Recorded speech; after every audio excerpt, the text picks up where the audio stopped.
So the word Democrat is not a bad word, right? My parents are Democrat, my friends are Democrats. For all I know, you could be Democrats. I don't really care. Socialists, radical Democrats, that's a problem, you know? So look at certain bills on bail reform.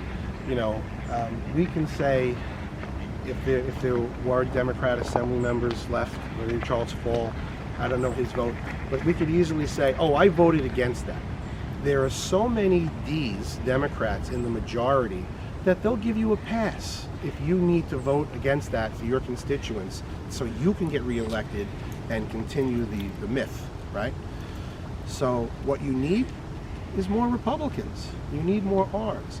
And I'm not saying that based on the plan of Republicans have the answers for everything, because we certainly don't, you know? There's a pendulum that goes both ways. But until you have a balance where you have as many R's as you have D's, that's the only way you're going to get negotiations. That's the only way you're going to fix Rikers. That's the only way you're going to talk about bail reform, right? Is because you have a balance and people have to communicate with each other and they have to negotiate.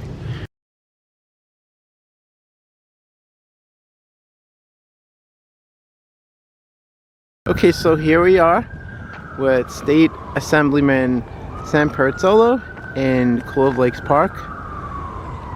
And we're going to talk this morning with Assemblyman Pirozzolo. So, Assemblyman Pirozzolo. Oh, and Valentine. Hey, doggy. Say hello, puppy. How are you? Okay, so, Assemblyman Pirozzolo, how do you feel now already running for your second term up in Albany? I feel okay. I'm not sure if you have any specific questions on that. Okay, so how was it when you actually went up to Albany? What was a little bit different? What was surprising for you? What did you learn from the experience? Well, you know, the whole thing is a little bit new, so you could say it's all surprising, right?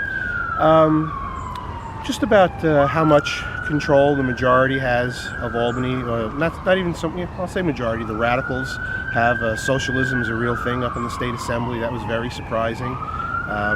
People who don't want to hold criminals accountable for any reasons whatsoever was certainly very surprising.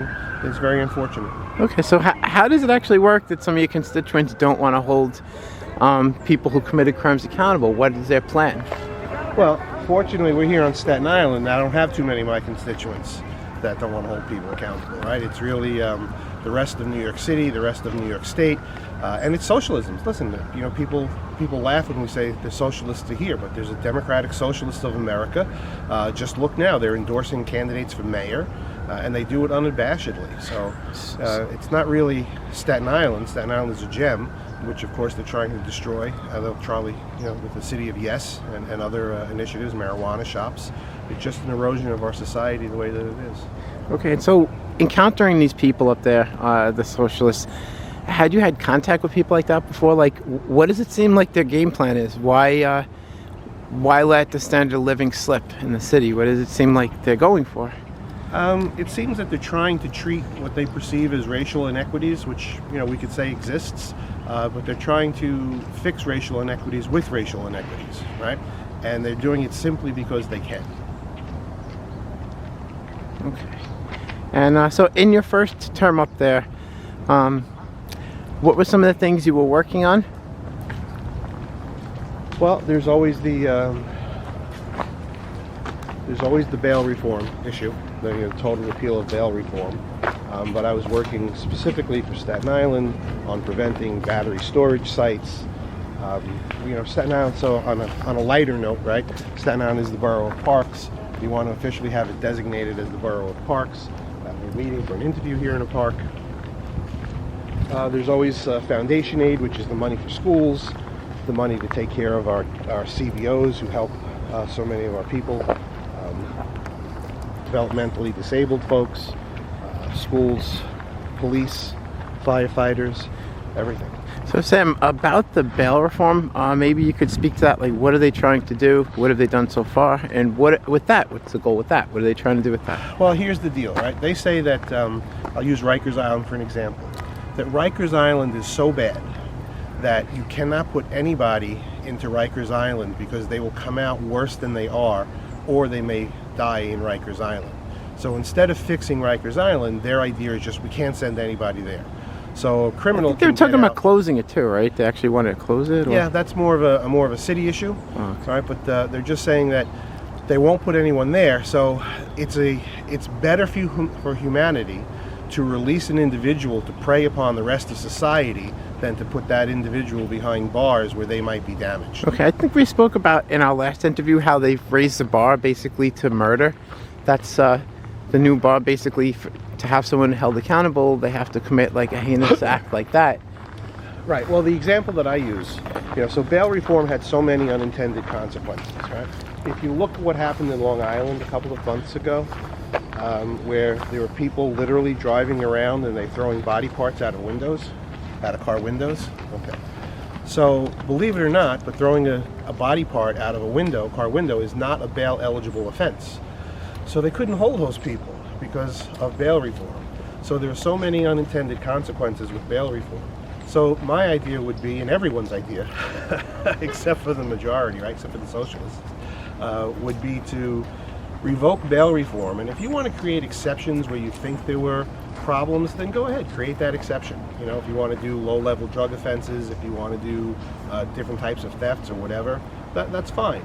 But to make everything other than murder, pretty much, or extremely violent crimes, not bail eligible, was obviously a mistake.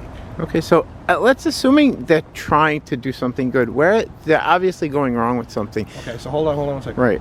We're not assuming they're trying to do anything Okay. good. They're not trying to do anything good. They're very happy with the way things are. There's no attempt to roll anything back.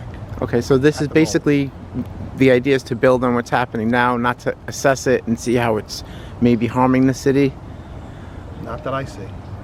And I wanted to ask, you were saying about Rikers Island being so bad, and from what I've read on articles and stuff, it's really bad. And why don't they fix it? Well, that's exactly the question, right? They invite elected officials to Rikers Island by the busload, just so they can see what's going on and see how bad it is. Yeah. Now, what's the analogy? You own the house. You control what goes on in your house. So if bad things go on in your house, where is the problem?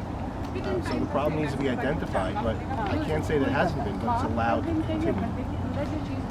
And you were saying something about getting Staten Island identified as the borough of parks. Yes. What would that do, and what does that mean? Well, that's one of the lighter pieces of legislation you get to do. Really, it's just a name change. It's an official designation. Staten Island is the borough of parks. And does it have any significance as far as how much our parks are protected, or do we get more parks out of it? No, it's strictly just a name. Like when you name a section of the highway or something like that, okay. or a street, it's just a name. Okay. And I know we had talked recently also about Assemblyman Fall's idea of the Verrazano Bridge being toll-free. Are you still in favor of that? What do you think about that? What do you think about Staten Islanders and tolls, I guess? I'm in favor of any bridge being toll-free, to be honest with you. So if we're talking about the MTA specifically, right, and we can lead in congestion pricing, one of the reasons I'm opposed to congestion pricing is simply because we have not had an audit of the MTA in I don't know how many years. I don't know that I've ever seen one. I think their books are closed. I think that's just their whole deal. I'm being polite. I'm being polite, right? So how is it that we have a state agency that comes to the public and literally puts their hands in their pockets and takes out as much money as they think they need with zero accountability? We don't know, if they're spending their money wisely. We don't know about fraud and corruption, which we hear about in the newspapers. Who's the MTA guy who's out bowling when he's supposed to be working? And all sorts of things. And just recently, one of the non-voting board members of the MTA was basically saying, screw Staten Island, we're not going to send them any of the new rail cars because they're opposed to congestion pricing. Well, I got two words for you that I can't really say on camera, but that's ridiculous. So we are being set upon. Look at what they want doing with the bus depots that they want to close on Staten Island. So we are being picked. So they want to punish Staten Islanders? They are punishing Staten Island. So here's one question I'm going to ask you. I'm going to ask everybody who's listening, right? Who thinks that Staten Island is receiving more in services than the taxes that we pay? Now, I asked that question the other night at a dinner that I was at, and nobody raised their hand. Actually, it was a business meeting. Zero people raised their hand. So if no one thinks that we're getting more in services than we're paying in taxes, why aren't we seceding? Right? And also with regard to that, the non-voting board member wanting to punish Staten Island, the voting board member said, "Sit down, sir," you know. And the train, the inaugural ride just happened, I think it was last weekend. I don't know if you heard about that. So We I finally got did, our but the train. point is that mentality is out there, right? Screw Staten Island. That's just the way that it is. You know, we're the forgotten borough for a reason. So when you encounter people up there, other elected officials who have some of these viewpoints, how do you attempt Which to... viewpoint?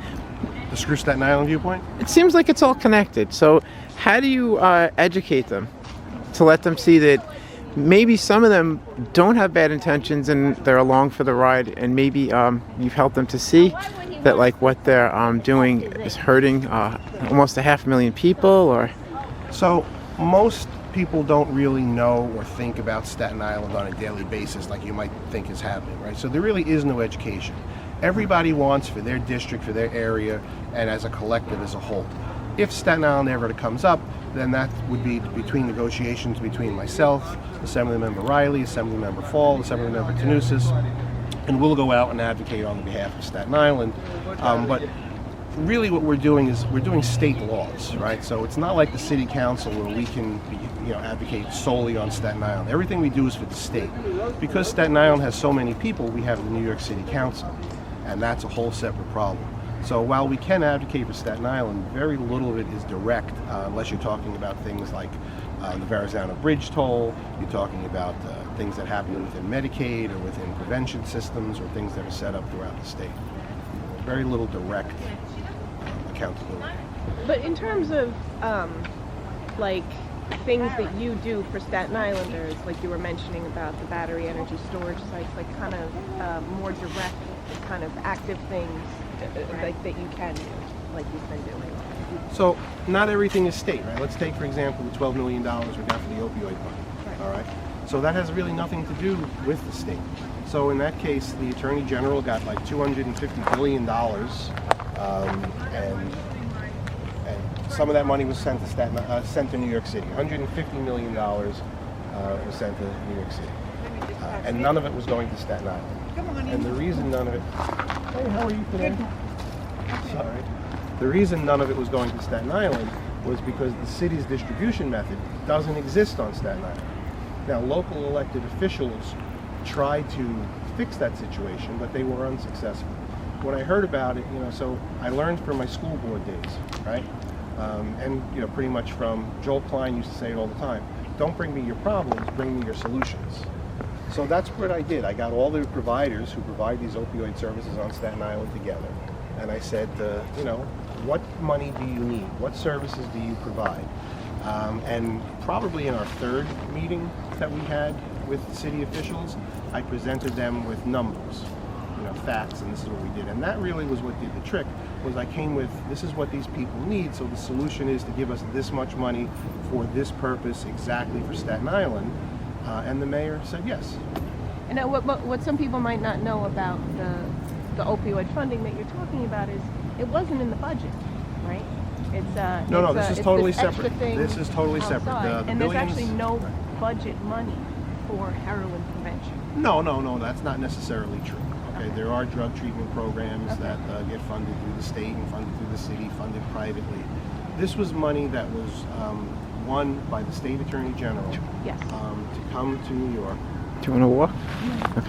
Because Of the drug manufacturers, I don't want to say the wrong names, so I won't say any of them, but drug manufacturers and pharmacies, pharmaceutical chains, were found complicit in helping increase people addicted to opioids. I guess that would be the best way of saying it, right?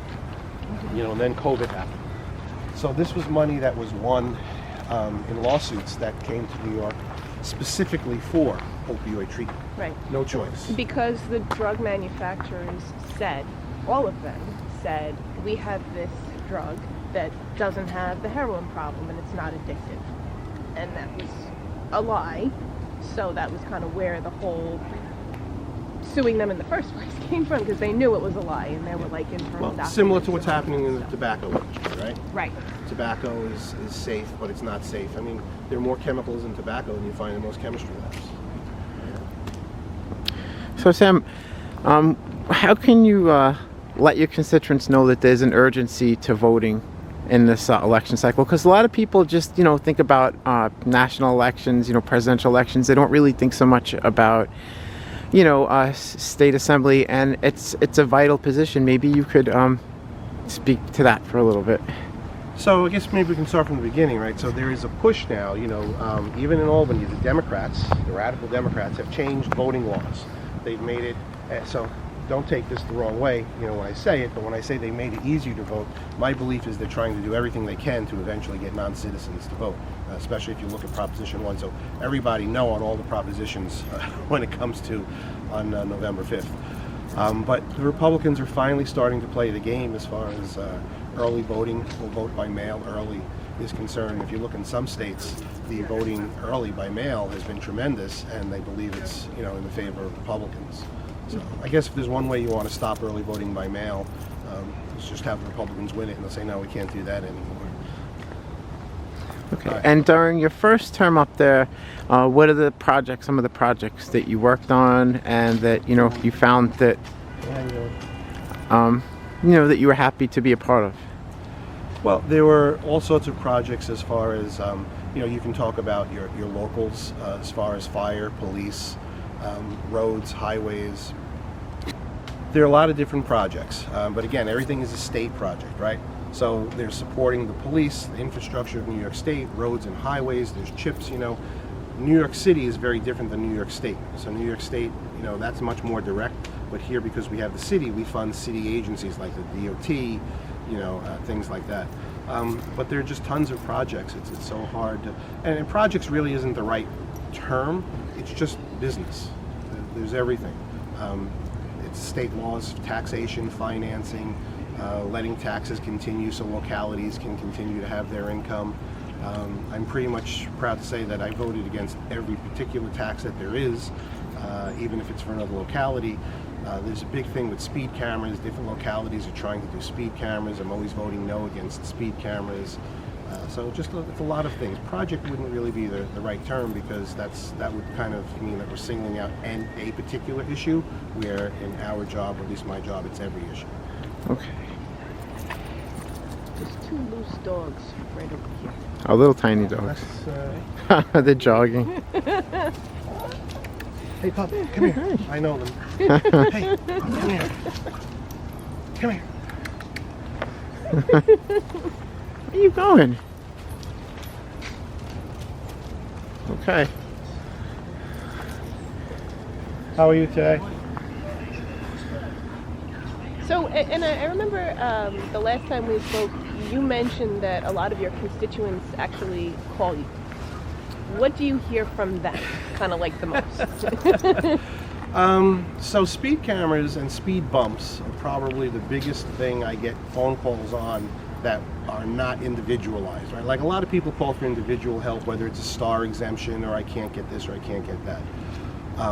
And people want speed bumps, they want speed cameras, and they don't want speed bumps, and they don't want speed cameras, right? Okay. So I did a poll in my office through the state assembly. We sent out a flyer, and it's very odd how things came back. But the top 3 concerns, so also because we're in an election year, I did my own poll, right? And the top 3 concerns were the same. People care about the economy, they care about safety, and they care about illegal immigration. And after that, everything was tied for last. Everything was tied for last. So those are pretty much. And when you say issues. the economy, you mean taxes are too high, inflation, or just all of it? Well, everyone will say all of it, right? But the taxes have been there, for quite a while. Right. The big call was about the Con Edison bill increases, and you can link that directly back to Albany, right? Because of all these green initiatives. They want to.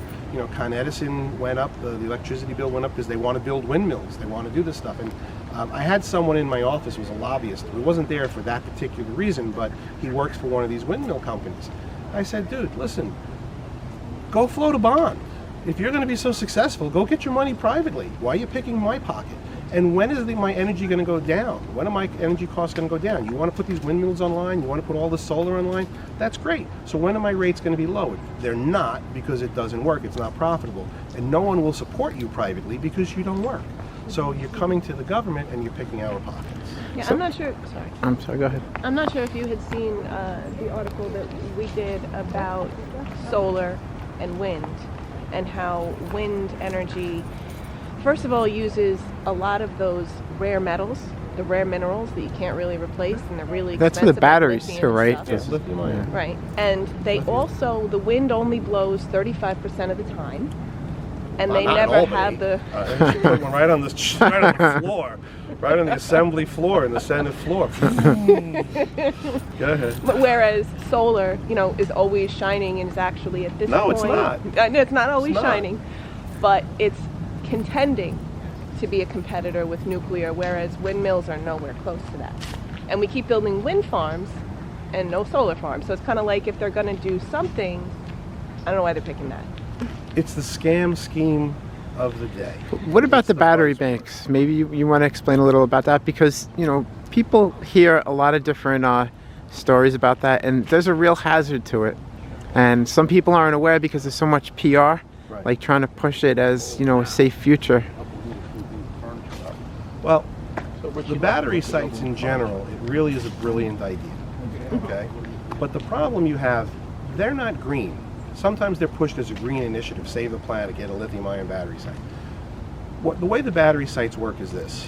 Con Edison has to pump out electricity 24 hours a day. And at 2 o'clock in the morning, 3 o'clock in the morning, when people aren't using it for their offices, their homes, their lights, whatever, the electricity winds up going into the ground and it's completely wasted, right? But you have to keep it going because when you wake up and turn on that switch, the electricity has to be there, right? So production is 24/7 all the time. So the theory behind battery sites is that when electricity is less expensive, at least it used to be less expensive, I'm sure they're getting it for less, right? Because I think they changed residential now, it's the same all the time. It used to be cheaper at night. I don't know if it As still of is. just a couple of months ago, it still was. Okay. So I don't know if they did change that or not. I should have said that. Anyway. I'll cut that out. It's fine. no, you they charge these batteries, right? And it's like, I'm sure in your house you probably have a little battery storage center where you have AAAs, AA's, C-cell batteries, 8-volt batteries, right? Or whatever it is. It's not like that where they take it for use. And that's what they try to tell us, is when things go bad in Travis, where they want to put the second largest one in the country, right? When things go bad, we'll be able to give electricity back to Travis. That's bullshit. Okay, sorry for the language. They're going to be charging these batteries and selling that electricity all of the time, right? To someone else. To somebody else. It could be to Con Edison. Who knows? But that's just the point I'm going to get to. You don't know where electricity is coming from. So we're outside, so I can't point to lights, right? But when you go home and you turn on your light, you don't know that that electricity comes from New York City. It could come from Colorado, for all you know, because electricity is sold that way. It's transferred through lines, right? So basically, they're going to be making millions and millions of dollars on a yearly basis with lithium-ion batteries that we've had 2 batteries go on fire last year in Warwick. You can't put them out because if there was a lithium-ion battery site, and they're putting them on sites where there are streams, right on Staten Island, Victory Boulevard near my office, the Travis site, it's all surrounded by water. So if there was a lithium battery site right up there, they won't put it out for 2 reasons, or 3. One, you can't. You good? One, you can't put it out. 2, if you attempt to put it out, the groundwater the water goes into the ground, poisons the ground, and then as that water comes down here and goes into the lake, it then poisons the lake. Okay, and the reason you can't put out a lithium-ion battery fire is that the lithium, when it burns, creates oxygen. So if you covered it completely to steal the oxygen, it's creating oxygen. Oh, okay, So that's you not good. You just can't do it. Yeah, so we saw that in Hurricane. the hurricane. Some of the cars that had, I know they're not as big as the battery banks, but the electric vehicles in the salt water, that was enough to short them, and then Oops.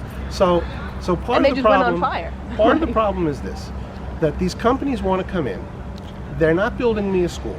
They're not building me a hospital. I'm not getting a community center. When I say I mean we, right? We're not getting any of that, but we're assuming 100% of the liability, right? So now the question has been raised. I had a meeting with the borough president. The question has been raised that homes that are near battery centers, if that battery center goes on fire and damage happens to that home, is that covered in their homeowner's insurance policy? And if not, people are going to have to start paying more for homeowners insurance because they live near a battery site. And if their real estate values go down because they live near a battery site, that means our real estate income goes down because of battery sites, right? So again, the local communities are taking 100% of the impact with zero liability. So I want a $5 billion bond in Travis. $5 billion, that if something goes wrong, that company is there to relocate everybody, buy them a new house, fix their house, do whatever they have to do to keep our communities whole. So Sam, if something does go wrong, doesn't it have the potential to take people's lives though? I mean, Well, that creates toxic gas, like a cloud of toxic gas. So I would imagine the answer is yes. I don't know specifically. Part of my legislation that I co-sponsored with Senator Lanza was to not allow these next door to your house, right? But put them out on the West Shore, by the Con Edison plant, by where Amazon is, where nobody lives there. At least you have a couple of mile buffer zone where that fumes can go up, and depends. If the wind is blowing to Staten Island, are we dead? Is there going to be a higher cancer rate? Nobody knows. Sam, you want Yeah, to like you had the first battery storage site that Good morning. You're on film. Good morning. How are you? Good morning. My Good favorite state assemblyman.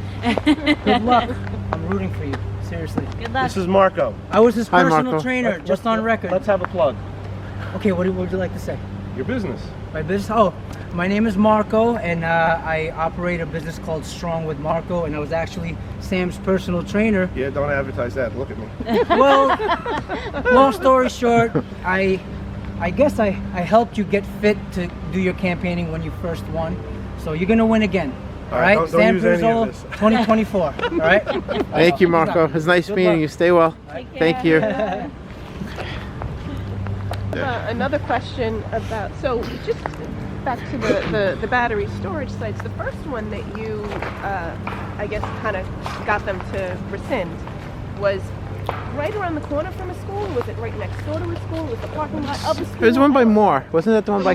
More If Catholic you want to schools. talk about the worst locations possible, you could put a battery site. Yeah. Like you could look it up in don't put a battery site here. That would have been the location.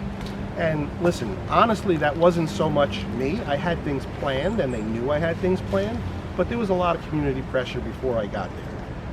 I was getting a rally together with the schools, so they wanted to put in the church parking lot, I think of Our Lady of Pity, by a stream, right? Which you can't do anything. God forbid you try to build a house there, but a battery site is okay.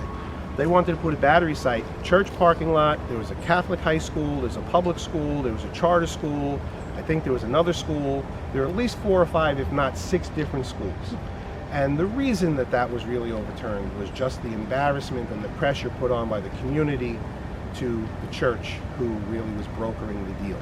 Now the church will say it wasn't us, it was the archdiocese. The archdiocese will say it wasn't us, it was the church. Doesn't really make a difference. Dead. They wanted to make money with that, but that's not the best. So way to a lot of these people, or a lot of the things that I hear, like the landlords of the sites, the small sites, can make $30,000, $40,000. It's how do you say no to that? And to a lot of credit, there are a lot of veterans organizations who have property who have turned them down because they don't want to do that to their community. So in concept, it seems like a good idea. Maybe I have is to a say good the idea. technology is not there. If the solution that we have today is like hyper flammable, that's not really So let me point out one other thing for people, because you're talking about technology and solutions. People will tell you they're safe, right? That the fire department has approved that there's a UL listing on the electronics. So if you're familiar with what a UL listing is, a UL listing only tells you that the electronics that are with whatever product you use work. The electronics are in working order. That doesn't tell you And that that they're not gonna go lithium on is fire. doesn't tell you lithium isn't safe. Right. Right? It doesn't tell you that the lithium can't catch fire. So even though there might be deemed that this is safe, they're talking about the electronics. Now the real stupidity of this is that there's a place, I think an apartment complex in Queens, where they have these on the roof, or somewhere within New York City. You want to talk about what was the show, the meltdown of the nuclear power plant, China syndrome, right? What's going to happen? A lithium-ion battery on a roof catches fire. That's going to the ground. okay. So And it seems like it's another one of those technologies where they're kind of getting ahead of themselves in the sense of when you make a new technology, you need to know how to cancel it out, how to make it so that if it goes on fire, you know how to put it out. You figured out all these things. COVID? Are we talking about COVID? No, it doesn't have batteries. This is what it sounds like. Listen, I would say that since the beginning of time, things have always been created with let's create something rather than how to control something, because you don't think about it until the time comes. Right. Okay, so Assemblymember Pirozzolo, this seems like a natural progression in your life story of like serving your community. How does it feel to be at this point, serving your community as an elected official? How's it a different role than what you've done in the past, which is serving your community but as a private citizen? Well, I certainly appreciate the opportunity, so I say thank you to everybody, once again. The biggest difference is that having the word Assemblyman in front of my name allows me greater contact with people who can help me get things done, much more so than a private citizen or even, being the CEC president here on Staten Island. So the greatest effect is the ability to really fix problems, or at least address problems. So in my office, we mentioned before how people call me. Sometimes people call me, the answer is no. The answer is there's nothing I can do about it. But many times I personally will call them back and say, listen, this is what's going on, I can't do it. They don't even remember that I'm telling them no. They're just stunned that I'm the assemblyman and I'm calling them back, So it's really I guess they're not about, used to that. Like you have no like idea. a rare You have thing. no idea. Even some of the mailings, that I send out.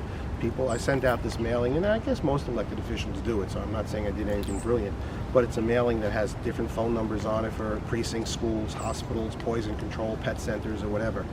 And walking in this park, at least 3, maybe 4 people sent the best mailer I've ever gotten. I've never gotten anything like that before. I'm like, you're kidding, but that's just the way it is. So you get direct feedback from... Yeah, actually, that gets my staff in the office pretty uptight, because in the very beginning, and even so now, I meet people in the park and they know who I am, so somebody will say, oh, I have this problem, I have this issue, or whatever, so I'll jot it down, I'll put it on my phone, and so I'll generate leads just walking in. You see how many people have said, well, a lot of people walk by, know me, but they don't say anything because I guess they say that I'm busy or whatever. I was just going to say, so talking about safety, Staten Island is a relatively safe, borough, county, community, or, number of communities.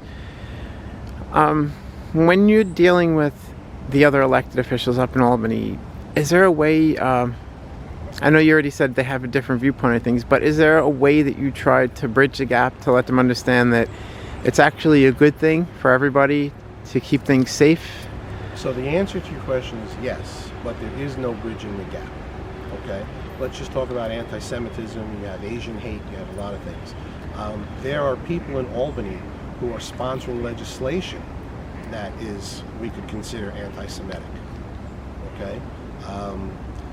As far as Asian hate, that may be not on such a great scale as far as the anti-Semitism, but look what's happening even on Staten Island. Susan Wagner High School has protests, for Palestine. You have groups for Palestine. I mean, what is wrong with these people? I understand that, war is certainly a terrible thing, and I don't want it, but the war could be over tomorrow. The war could never have started, but it is the situation that we find ourselves, and it's stunning to me. My wife and I just recently celebrated our 33rd wedding anniversary, and we were upstate New York, and we're listening on the radio driving home about Jews being chased through the streets of Manhattan by protesters. And I looked at her, she looked at me, I'm like, did we hear that correctly? Where are we? Right. So, this, in Albany, it's like everybody has an opportunity to say whatever it is they want. They don't want to tamp anything down. That's what they're allowing. And they're allowing it because this is the subject they want to talk about. If you were talking about a pro-Trump rally or something like that, oh, no, that we can't have. Look at all the schools where a conservative speaker goes to be a guest, right? And they have to pay $300,000 of security or some stupid number, or they're protesting, okay, so we won't do that. So anything conservative is really tried to be pushed out. Where anything socialist or anti-Jew, anti-this, anti-society, anti-crime is all, oh, well, we have to have free speech. So it's really funny that the party of acceptance the party of tolerance, the party of goodness, is none of that. There's zero acceptance, zero tolerance unless it's something they want to talk about. Well, yeah, free speech is free speech, and when someone only supports their own free speech, that's telling. Not free speech. That's not free speech. You know. Yeah. And I had a question going back to the politics and stuff. You had mentioned about the city versus the state. Do you where you find yourself trying to speak to the city council people who are Staten Island's representatives to try to get like coalitions going that way? Like, So sure. So I'm going to give you like one big example. But New York State Legislature is the. So I don't mean to sound condescending or that we're anything special, right? But we're the premier legislature. City council is a local government thing. We govern the entire state. Look what happened with these pizza ovens that you can't burn wood. There's more private citizens burning wood in their private fireplaces on the brownstones all throughout New York City that don't need to because now they've been retrofitted for heat, right? Who do it for ambiance. Then there are pizzerias and jerk chicken stands that are burning wood and coal to produce food, right? So when I started to introduce that legislation, have conversations, oh no, we can't do that. The city already did this. The heck with the city. This is the state legislature. Don't tell me to take my directive because this is what the city did. And that's really been the biggest problem because people want to change that law, but they don't want to step on the toes of the city. So that's horrible in itself. But sure, there are a lot of times I've spoken to Councilman Carr, Councilman Borelli, even Councilwoman Hanks on, this is an initiative in the city, or this is what the state wants to do, it affects the city this way. Do you have any information you can provide? Do you plan for it? So those things go on, sure. You want to work hand in hand. right. Morning. So Sam, what do you think? I know this is kind of just a theoretical question, but what would help in Albany? What would change the game up there, do you think? That's not a theoretical question, that's a fact. Okay. So the word Democrat is not a bad word, right? My parents are Democrat, my friends are Democrats. For all I know, you could be Democrats. I don't really care. Socialists, radical Democrats, that's a problem, So look at certain bills on bail reform. We can say if there were Democrat Assembly members left, whether Charles Fall, I don't know his vote, but we could easily say, oh, I voted against that. There are so many D's, Democrats, in the majority that they'll give you a pass if you need to vote against that for your constituents so you can get reelected and continue the myth, right? So what you need is more Republicans. You need more R's. And I'm not saying that based on the plan of Republicans have the answers for everything, because we certainly don't. There's a pendulum that goes both ways. But until you have a balance where you have as many R's as you have D's, that's the only way you're going to get negotiations. That's the only way you're going to fix Rikers. That's the only way you're going to talk about bail reform, right? Is because you have a balance and people have to communicate with each other and they have to negotiate. So in theory, right, the way to fix Albany is to have fewer D's in the majority. And there's only one way to do that, and that's vote Republican. So that you force negotiations to happen, because when you have conflicting viewpoints, see, when everybody thinks the same thing, there's no negotiation that has to happen. But when there's conflicting viewpoints, so your idea is to have more conflicting. So let's put it like this: all the socialists who have districts in the city, New York City, let me just use that, right? They support anti-bail, anti-incarceration, anti-responsibility programs constantly, right? But when the bill comes to the floor to the vote, oh, I'm not going to vote for it. You just spent your entire career supporting everything that bill stands for. But now they get to not vote for it because it looks good publicly, so they can go, I voted against this, So they can say, oh, I voted against it. Just for show, right? Because it's still going to pass. So they get these passes. And that's really what the problem I don't think too many people are aware of that. Well, That's an important detail. it's huge. Okay, so working across the aisle, you're saying that because they have so many people, they don't really have an incentive or motivation to really. Well, so there is zero incentive and there is zero motivation, yet that incentive and motivation exists because a lot of times Republicans have very good ideas. The way Albany works is that they will not put forth any sort of an idea from a Republican. All our things get stalled in committee, so this is more inside stuff that you're going to be shocked to know, right? But several times, myself, other Republicans, we're friendly with majority members, and we say, hey, listen, we have this bill, it's a good bill, and they like this bill, so they'll pick up the bill, and they'll get the bill passed. So it's not that we don't have any influence, because we have a tremendous amount of influence. There are bills that we've killed, even. It doesn't happen often, but it happened once this last session and once the session before, because the bills are just so bad, or we catch them with their guard down, that we're able to stall bills, and we get things done. So basically, right now, as it stands, for Republicans to get things passed, you have to get a Democrat to stand behind it. And that's because there are too many Ds. And what bills were you, you said 2 bills, one in the last session and one in the session before. Probably people don't know about that. Which bills were those? So one of them, we caught them with their pants down, to be honest, right? So session is usually Monday, Tuesday, Wednesday. Wednesday is what they call a getaway day. And session usually ends at like 1:30.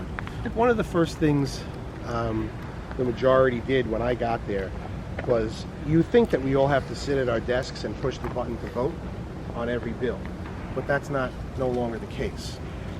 Once you swipe in and you're there, your conference can vote on your behalf. So a bill will come to the floor, the Republican floor leader will stand up and say, we're either opposed or not opposed, and that's how all the Republicans are going to vote, and if you want to change your vote, you have to go to your desk. The Democrat floor leader will stand up and say the same exact thing, right? Wednesday being getaway day, and this is like really inside stuff, right? But Wednesday being a getaway day, session may be scheduled to end at 1:30. People swipe in and go home. That could be 10 o'clock, right? So if you don't have the votes on the floor, you can do what's called a slow roll call. Normally, the conferences can vote on your behalf. But if one of the conferences says we want a slow roll call, that means everybody has to be at their seat. So this one bill came up. But no warning in advance. Like you could say that at 10 o'clock, everyone swiped out, and then you were like, no one swipes swipes out. They swipe in and then go home. Nobody swipes out, right? It's just assumed that they're there. So this one bill comes to the floor that says that landlords can no longer report to a credit agency a tenant who doesn't pay rent. Okay. Okay? Landlords are the worst. As far as the socialists are concerned, they're the scum of the earth. They're nothing for profit. Even if it's a person who owns a 4-family house, they live in one of those houses and they have to one of those apartments and they rent it out. Just landlords are terrible as far as Albany is concerned. So this debate went back and forth, and a lot of times there are majority members who vote with us because just the bills are so horrific. This was one of those particular bills. So we decided to call a slow roll call. Okay? Everybody went home on their side. Okay? So I think the final tally, and they pulled the bill because there were 68 no's, right? As in, we're going to vote against this, and there were only 60 yeses. I think that's about what the numbers were. Okay? And this was after like an hour. They couldn't get people to come because they were gone. So rather than go down in flames, they pulled the bill. Major victory. And they killed the bill. So when they pull the bill, that's it. It could come back, but for that it session, didn't. it's done. It didn't, but it could come back. But it was just a stupid bill. I mean, well, yeah, like talking about that kind of a bill, didn't even hear about that in the news at all. But that sounds insane. Like that a landlord can't. I mean, they already couldn't evict during COVID. I think they're able to do that again. They're able to do foreclosures. Staten Island had at a cost. 35 foreclosures in the first quarter, I think. But to not be able to report them means that the next landlord is going to get a tenant that doesn't pay and not know it. There's no next landlord. You can't get rid of them. Oh, they couldn't evict them either. Well, at the point, I mean, think of how hard it is to get someone. You're in the tenant landlord court, right? Whatever it is. And they give them 6 months. All right.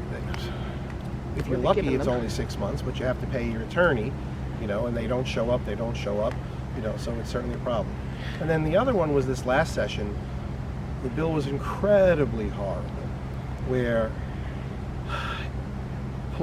police, EMS, a hospital could not take blood sample from a person, in particular a child or a minor, without express written permission of the parent, right? So in a life and death situation, that's going to be problematic. Going to be, not even a life and death situation. So, you know, the scenario I brought, and the bill got killed, I think, after I spoke. There was a couple members, but it was just so bad. So what happens if, you know, let's say right now, right? A mugging happens, and somebody is bleeding, okay? And they go into a seizure or whatever. A blood test is one of the ways that you can determine what life-saving procedures to administer, right? Now, is your mother here? Right? I mean, I know you're not under 18, but that's really what the problem is. You're talking about in the streets of New York City. You could be in a pharmacy shopping. You could just, stuff happens. You get hit by a car, right? Kids playing in the street. There are no parents. So it could happen, you know, with children, like playing in the street. They could get hit by a car. They're in an emergency room. The parents don't even know yet, right? And the doctor has to make a determination how to administer life-saving procedures, and there's no way that they can do it. So Sam, related to what you spoke about a little bit ago, what's happening with the squatting? Is that was a state issue? Like that was a state issue that was permitting that to be a problem in New York, or was that a city? Well, it was through the state. We took away squatters' rights. It was part of what they call the big ugly, the big budget, in the state, where squatters are no longer recognized as having tenants' rights. Okay, and then that will really just come down to each individual district attorney on how they pursue that. And here on Staten Island, our district attorney was getting rid of squatters, as difficult as it was even before that bill was passed. Okay, so that's pretty much not going to be a problem for New Yorkers anymore? Like I said, it's going to depend on each individual attorney, right?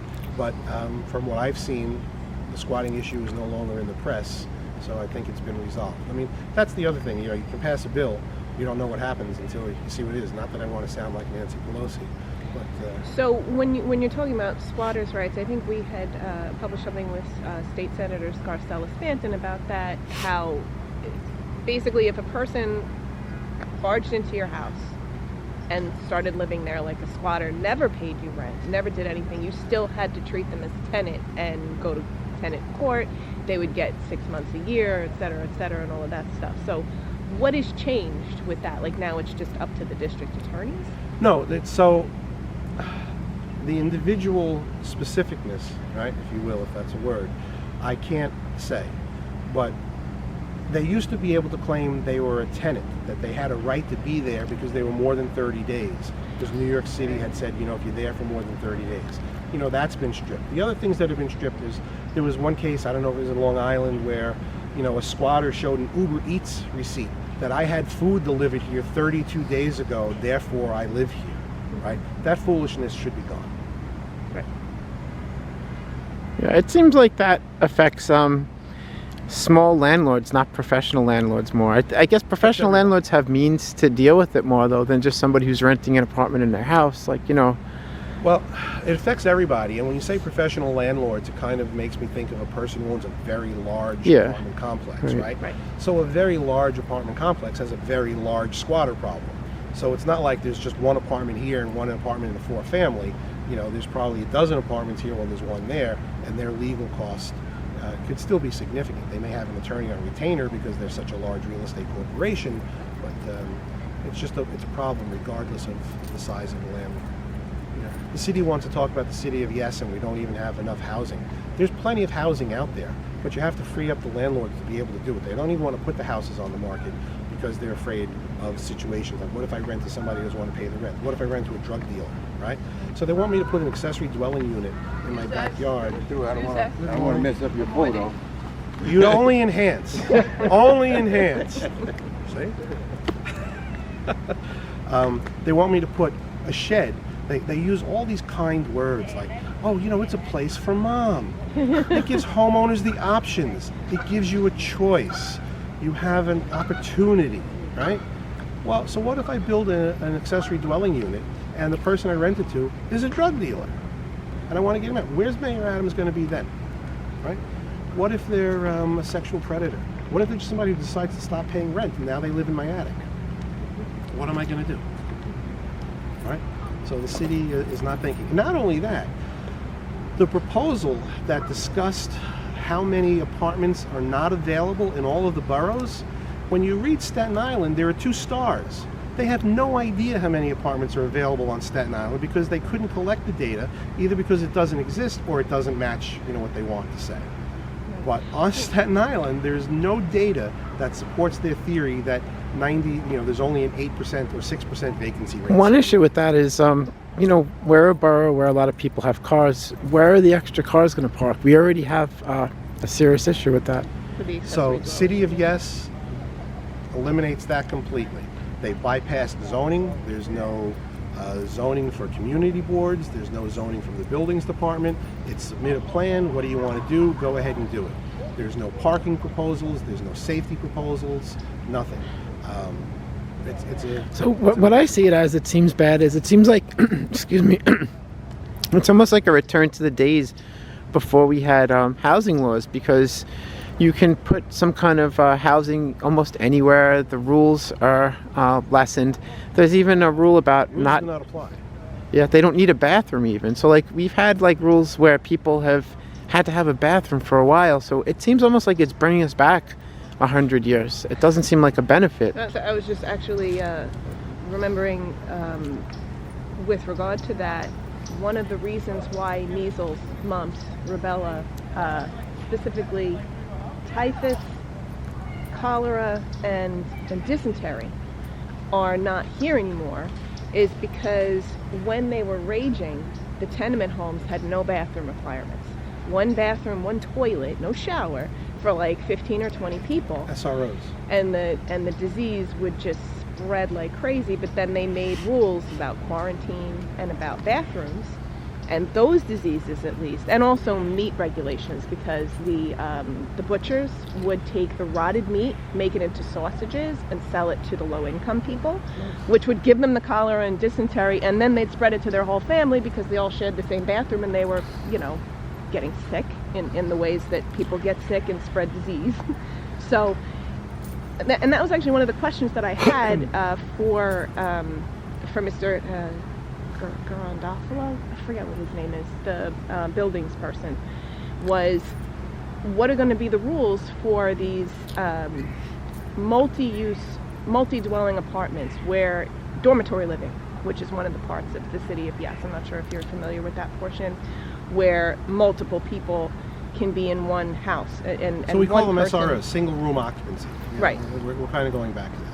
So what are going to be the rules? So I'll say to you that apparently there are no rules.